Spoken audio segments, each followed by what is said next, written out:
Hi guys, welcome back to my channel. My name is Summer Janae, and for those of you who are following along with my knee journey, I just want to give you an update.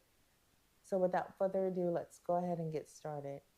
I am about 3 weeks out from my surgery, and probably by the time you see this video, I will have either had my surgery or I would be very close to having the surgery. But I wanted to talk to you today specifically about my pre-op visit, um, my pre-op appointment, which is what I had today. And tomorrow I will have my joint camp, and I will do another video tomorrow just so you guys can see that information as well, because I'm documenting, if you will, the process leading up to. I plan to cover my recovery, and you already have the other information or other videos leading up to this. So without further ado, let's go ahead and get started.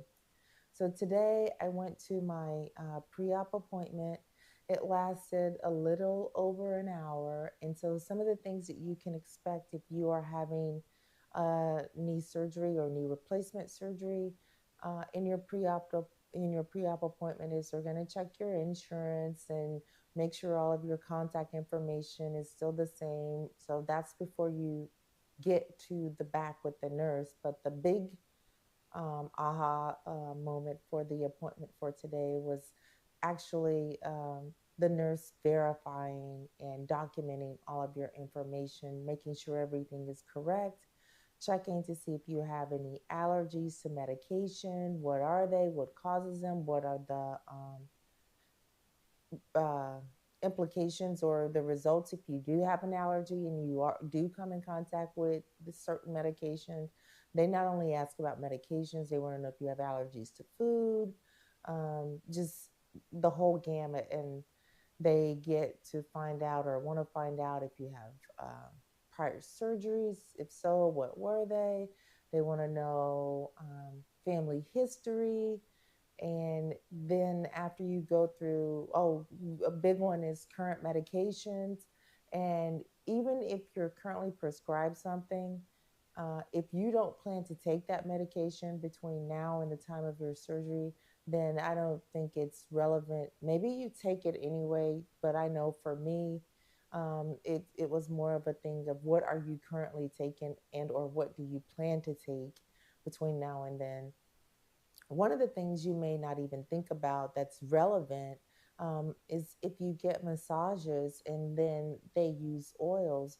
So if they use herbal oils, then you may want to check with the place that's doing your massage, or if you um, let them know, hey, I get monthly massages or whatever, and they told me if I'm going to get the massage before my surgery, I need to do it at least 10 days prior if I'm going to get it, and they're going to use the oils if they use herbal oils. So I thought that was very interesting. One of the questions I had was about, hey, what about shaving my legs or um, anything of that nature? And I was told that they typically tell you to do it at least a couple days before. And the reason being is they want to make sure that if you by chance cut yourself, that you have, like, if you've cut yourself, that your skin has time to heal, so that it will decrease the chance of infection. So I plan to do a shave maybe like on that Friday or maybe that Thursday, because when they gave me the soap I'm supposed to use to get ready for the surgery, um, I have to start it like 3 days before the surgery and take a total of, like, I think it was 7 showers in the using that soap to kind of prepare my skin to get ready for the surgery. So I thought that was really interesting. Like, You can use your regular soap, whatever it is you normally would use, but then after you use your regular soap, then you have to come back to the solution they provided and use it in like certain areas, but not like your private areas and not on your face, but all the other areas. If they have a picture that tells you like pretty much your legs, your arms, and your back, you need to use the soap that they give you on those areas. And while we're talking about the soap, this is what it looks like. And it comes with a pump. And so before I do my start my shower routine on Friday, I'm gonna open this up, put this pump in, and then for all the areas they have identified on the pictures or in my book, there's I have joint camp tomorrow, so it's like a joint replacement school, if you will, to help you, um, I guess, know the do's and don'ts. I'll let you know the specifics after I attend the class tomorrow. Then tomorrow evening, I'll do a video on that one. But um, in essence, this is what I will be taking the antiseptic cleaning with to prepare for my surgery. And um, I'll have to do that 3 days before and also the morning of the surgery. So, in addition to taking the shower with the antiseptic wash, I will have to make sure my sheets are clean before I start this routine and also change my sheets again the morning of the surgery, like before I leave to go to the surgery, so that my sheets are clean when I come back home from the surgery. So, those are a couple of the things I thought that were interesting. And then the lady who helped me was really nice. She went over everything. She wrote if there were medications that I'm taking that I need to stop ahead of time. She wrote in the book the date that I would need to stop taking them. And I thought it was very thorough. She was very thorough. She was very friendly. I like the fact that when we got to the lab part of it, my veins are small and they roll. And so I'm usually stuck with a butterfly.